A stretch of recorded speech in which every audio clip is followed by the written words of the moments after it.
His mother was young, struggling. She had him but didn't have the resources to care for him properly. When Dima was about 3 or 4 years old, his mother died. The cause isn't clear from court records, but she was gone. That's when Dima's extended family had to make a decision. Take in this little boy, raise him, give him a home. They said no, they didn't want to deal with it. Too much trouble, too much expense, too much responsibility. So little Dima, barely old enough to understand what was happening, was placed in foster care. Not the kind of foster care system we have in the United States with regulated homes and oversight. This was post-Soviet Ukraine, a country dealing with corruption, poverty, and eventually war. The foster institutions were more like orphanages, crowded, underfunded, kids packed into rooms, minimal supervision, minimal education, just basic survival. Dima grew up in that environment. He watched other kids get adopted sometimes. Families would come looking for children, but they never picked Dima. He was always passed over, too old, too traumatized, too difficult. By the time he was a teenager, Dima had accepted his reality. Nobody wanted him. He would age out of the system eventually and be on his own. That was his future.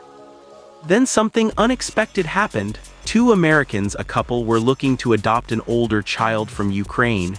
They went through the system. They met several kids, and for whatever reason, they chose Dima. He was about 14 or 15 years old. He barely spoke English. He knew nothing about American culture, but suddenly he was being taken out of the only country he'd ever known and brought to the United States.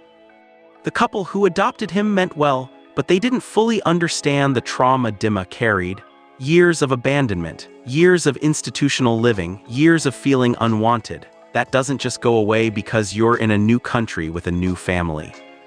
Dima struggled to adjust. American high school was overwhelming. The language was hard. The social dynamics were confusing. Other kids had grown up together, had friend groups, had history. Dima was the weird foreign kid who showed up out of nowhere. He tried to fit in, but it was hard. He didn't understand references, didn't get jokes, didn't know how to interact. His adoptive parents tried to help, but they were dealing with a deeply traumatized teenager who didn't trust adults. Dima started acting out, getting into fights at school, skipping classes, staying out late. His adoptive parents didn't know how to handle it. They tried counseling, but Dima wouldn't open up, wouldn't talk about his feelings, wouldn't let anyone in. By the time he was 18, Dima had essentially aged out of his adoptive family's care. He wasn't legally theirs anymore, and the relationship had become so strained that he moved out.